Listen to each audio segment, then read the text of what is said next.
Alright, welcome to chapter 20 of Fire Emblem 3, Book 1 Iron Man. This is a post-commentary part which will be concluded with a Q&A at the end. Medeus is finally here, packing one of the most awesome final boss scenes in the franchise, if not my absolute favorite. And, well, this is not how you're supposed to do this map at all. You do not want to rush this.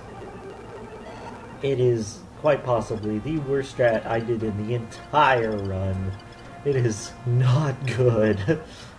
But we'll see if it works.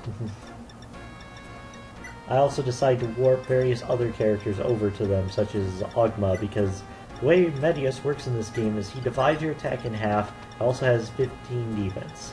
So generally only the Mercurius, Parthia, Falchion, and Starlight will do anything to him. However, I only decided to have Marth take him out because he has a generally decent crit chance. Also, you should kill one of the bishops and the dragon, not kill neither of the bishops, the dragon, and try to take on the boss. But yeah, I just love this startup with this boss music, and then the whole payoff is just so cool.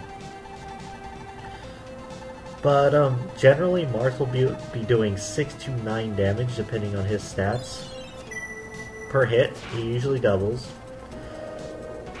Medeus has a really low hit rate, but he hits like a truck, so you need to be careful of that.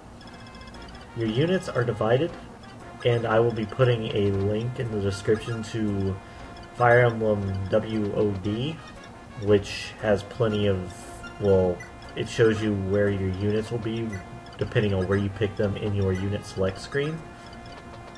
A lot easier than me to describe how it works.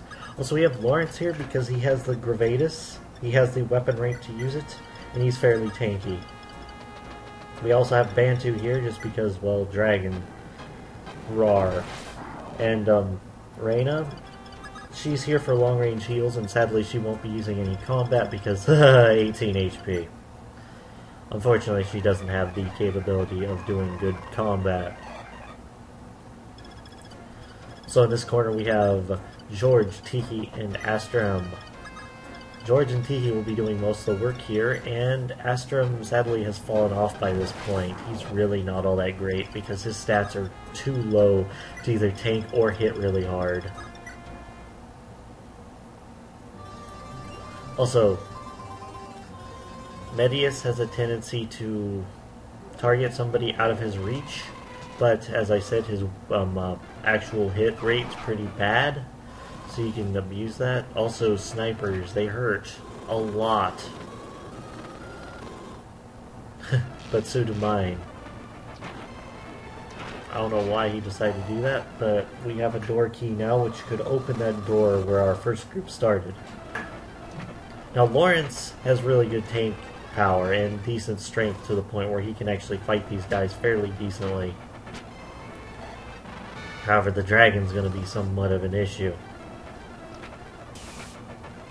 Also, Tiki gets doubled something fierce by these snipers, and yeah, we're already in a bit of a spot. Although this bishop will try to charge you if you, like, open yourself up like that, so you can do that.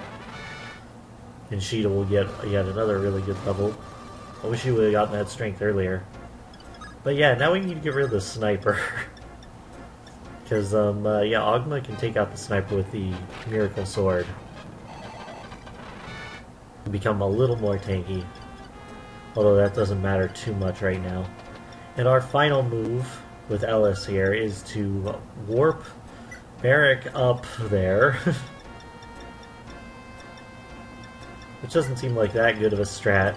Although, this does mean I can try to target that Meteor Bishop that I should have killed that first turn. And Marth's sister got freaking speed. If only she joined earlier, her growths are actually pretty good. But basically I was praying for an Excalibur crit right here, and I got one. Unfortunately I wasn't able to get the second one. Because these guys actually have really good resistance for once. They're like the only enemies in the game that actually have resistance. I decided to have Marth attack here because, well, 32% is not that bad. It's not Fates, so good chance of dodging for the most part. And probably my greatest mistake of this entire map is coming right up. After Lawrence gets his really cool Gravatus kill right here. Unfortunately, I do not decide to use the final reserve after Bantu takes out this hero, which is kind of funny considering the hero has a dragon killer, so do be careful if you put Tiki or Bantu over here. And he finally got, like, a stat. It's kind of funny. You should... I mean, I should have used freaking reserve, but I decided to heal just Marth. Oh, no, actually, I decided to heal Tiki. My bad. Because Marth actually dodged. And the Meteor guys decided to go after, like, Ogma, which could have resulted in his death, so I am glad that that somehow worked out. Because as you'll see, he dodges something he probably shouldn't have. Tiki gets to level 9, gets another really good level because her growths are kind of hacks. George, I decided to have, well, I thought I had Vulneries, but I realized that Merrick had them, and I'm like, well, Astrum, you're going to have to block. It's only going to be one guy, but you're going to have to block. I wasn't sure if this Thunder Sword guy would come here and try to attack George because he has lower HP or whatever. Also, I decided to just wall here because Cheetah can handle it. It's kind of just how it works. Also, another interesting thing about this map is when you defeat Medeus, all of the enemies stop. They do not attack after you kill him. They just stop in place. And also, I'm glad Merrick's fast enough now to avoid getting doubled by that sniper.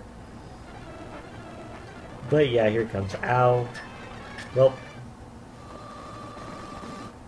No, Lawrence! No! So that's 3 deaths, unless you're counting Matthis, which that means I've had 4 total deaths in this run of Book 1, and total, in my Ironman history, which that will be a thing. I will be listing every single, like, death throughout my entirety of these Ironmans. So, we have to weaken these guys because they're really tanky. That guy with the silver is particularly dangerous because, well, yeah, the silver. George is level frickin' 17. Well, like, no heals now. We gotta kill a freaking sniper here. Thankfully, the Miracle Sword's so powerful we can one-shot him after Merrick hit him. And Merrick can finish off this guy with Meteor. Yeah, otherwise this has been incredibly sloppy. Incredibly sloppy. If the RNG had gone bad, like, worse for one more round, that would have been, like, it. Also, Fire Breath. It's kind of funny to see the 2 dragons tank each other out like this. And we're going to use Reserve because, well, we have a lot of injured units. Unfortunately, Lawrence was dead. I probably should have had... Oh yeah, I know why I didn't have Boa hit the general. I didn't want them killing them and having to deal with the dragon. Also, I figured, since this only had a 32% chance to hit, that Marth could avoid at least one of them, and he got hit by the first one, so I was starting to sweat here a bit. It's just like, oh, great. Also, if you wait too long or take too long in general, a bunch of dark dragons will appear in the bottom left. You know, like Moses in the Chapter 19 boss type dragons. Yeah, generally this it's a slog now. It's just like who can kill the other people the most. Who can out-tank. Just an epic confrontation, and there's a dragon right there, and it's like, oh, we need to end this right now. So I get the brilliant idea to use the last of the Earth Orb. Unfortunately, I accidentally hit wait. I'm like, oh crap. I was going to actually sacrifice Ogma here, or Merrick, because he probably could have hit with Starlight really hard. But then it's just like, wait, Medeus is at 1 HP, and so is Marth. Just like Goku and Vegeta at the end of their battle in the Saiyan arc. They're just both on the floor, they're laying like, ah. And Marth's sword is Gohan just hitting Vegeta for the final blow, obviously. And Marth actually gets a really good level, and I'm kind of pissed that I couldn't utilize that at all. But with that, I didn't realize that was just like, oh, we actually have to survive one more turn. Or I thought I had to survive one more turn, but in actuality, I didn't.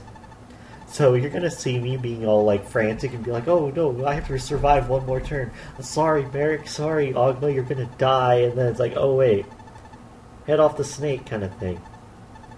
Also, I am disappointed they didn't use this whole as long as there's light, darkness will never fade kind of thing to have an Earth Dragon come in Awakening, because Awakening loved like referencing Marth's era.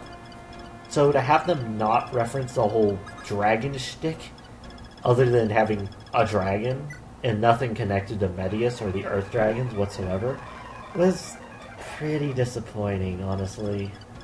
This is my hugest knock against Awakening. In terms of its narrative, anyways. I have a lot of knocks against its narrative, though. It's still a good game, though. But yeah, our last hurrah here with attacks, because I was like, well, we gotta end this somehow. We're kind of screwed, and then it's like, oh wait, we're not. So we decided to have Boa heal here. Boa, I should have used offensively a bit more. He was mostly as a secondary healer this run. But yeah, at this point I'm just like, well, time to see what happens. And then it's like, oh, nothing happened. So we decide to cease here, and this is where the Q&A is going to start. I hope you enjoyed the run, but you're going to hear a cut, and then we're going to go straight to the Q&A. See you next time.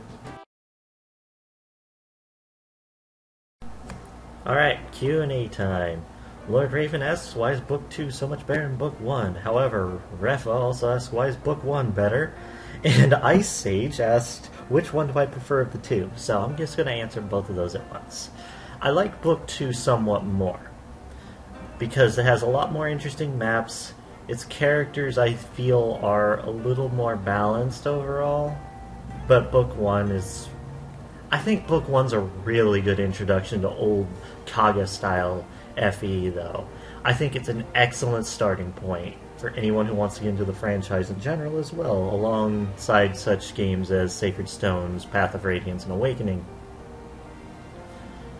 MC Productions jokingly asks, who is my waifu? In this universe, probably be Minerva. She's really cool.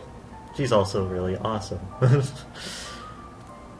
Okay, Darman asks, how do you feel about the softening removal of character-locked weapons in the remakes? Do you think they should have remained locked, or do you think it's a good thing anyone can use Excalibur or Aura with the right rank?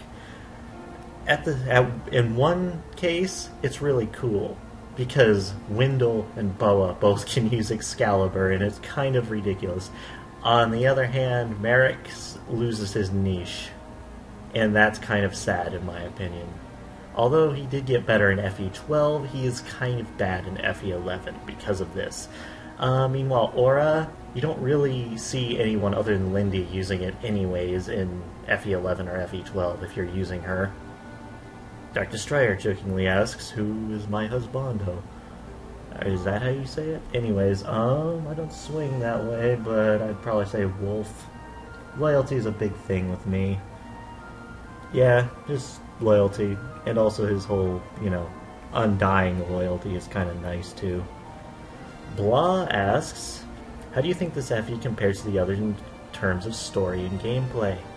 In terms of story, I think it's one of the better ones because it stays simple. It never tries to over-convolute itself.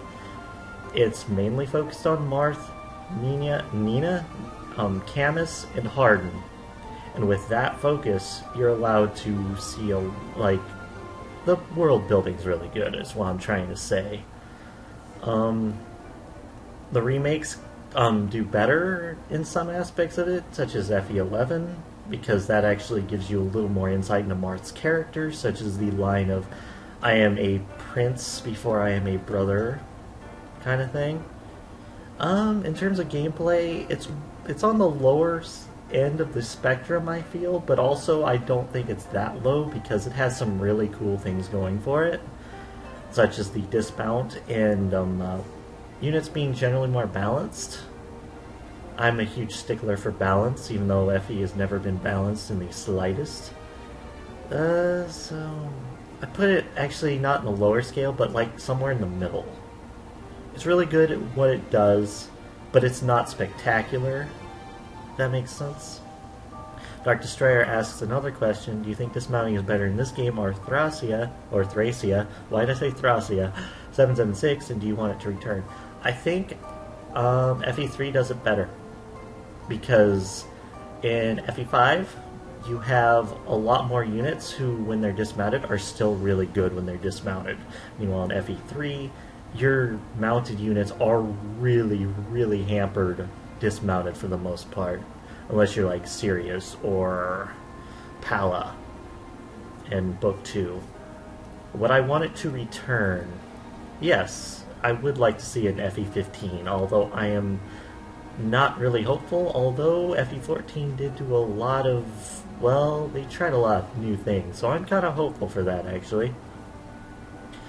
Ice Sage asks, what FE are you looking most forward to Iron Man? Rommel also asks if I'm doing FE4 and FE5, which I am. Which one I'm looking forward to do the most, though, is FE5, because I just imagine that going hilariously bad. And at the same time, I'm kind of excited to try it. Because I haven't played it in a while, and I really like it. Oh, he also asks, what do I think of the soundtrack?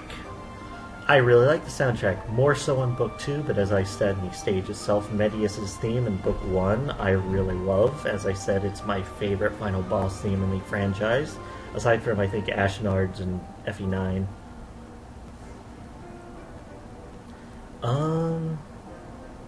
Do I prefer FE3 over FE11 and 12, which also go in Alan Draj's question of if I had to erase 3 or 12, which one would I? It also chains off Water Mage's deal, because he's like, which are better, remakes or the originals? So, basically, I structurally like 3 more. Just because of its simplicity and how, like, I can just pick it up and play it. FE11 and FE12 have a lot of nuances, such as the really good weapon rank system and also how reclass works, which makes it really appealing to veterans, I think. So overall, I think you play FE3 if you want to have a good time, you play FE11 and FE12 if you want to have a challenge, and that appeals to different people.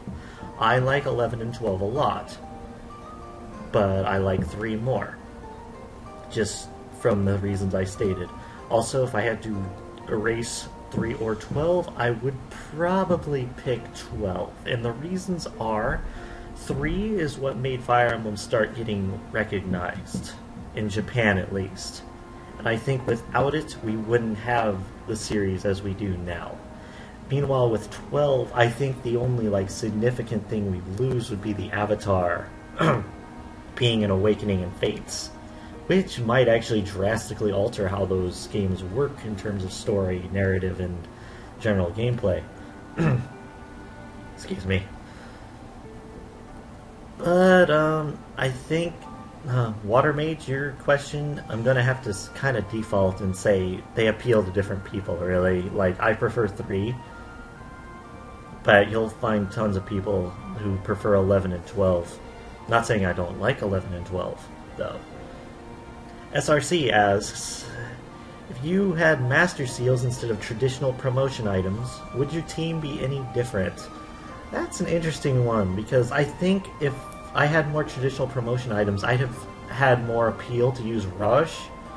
so he could become a paladin really quickly, especially after Abel kicked the bucket. And yeah, I think Rush would be the main one. I'd maybe use Lindy too, because I wouldn't have to worry about a bishop ring. Yeah, Lindy and Rush would have probably been the major differences in that. Refa asks quite a few questions here. What makes a unit one of your favorite units? Well, personality, their look, their class, and general stats. Although I do go against that general stats bit, such as I like Nino and I almost said Final Fantasy VII, Fire Emblem 7, because I really like her character and I like her interactions with Jafar. I think she's adorable. Characters such as Zyhark in FE9, I really like his backstory and I think his design is really slick and cool. Etc. Second one from Refa. What do I think of other challenge runs in general? I really like 0% growths. I mean, I watch Dons all the time. Yeah, sorry. But, no shopping runs are kind of interesting because, well, that's kind of Thracia in a nutshell.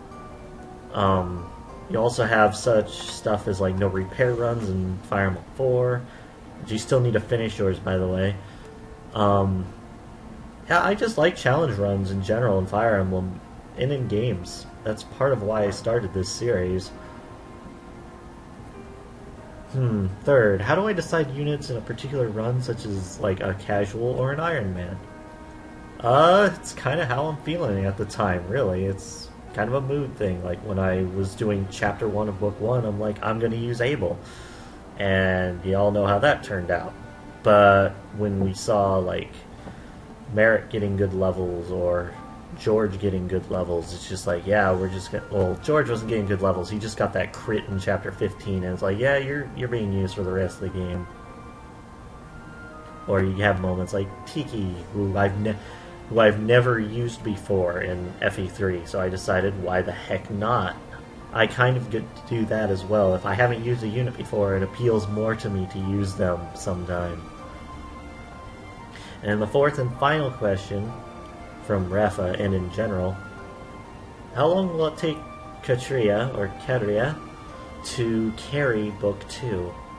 This honestly depends on how she levels up and if she doesn't die in Chapter 2 to Hunters because she needs to recruit Warren. Because, yeah, that's totally fun. Oh, well, I thank you all for asking me these questions, and I will see you in Book 2 whenever that gets to starting up.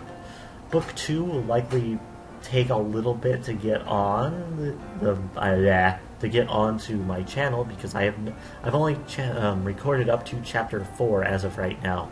I like to do what I did in Book 1 and get to Chapter 10 before I start uploading these.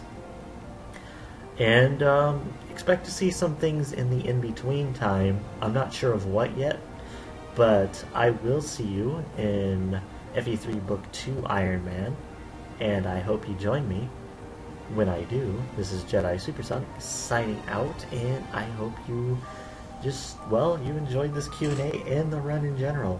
Hope you have a wonderful day.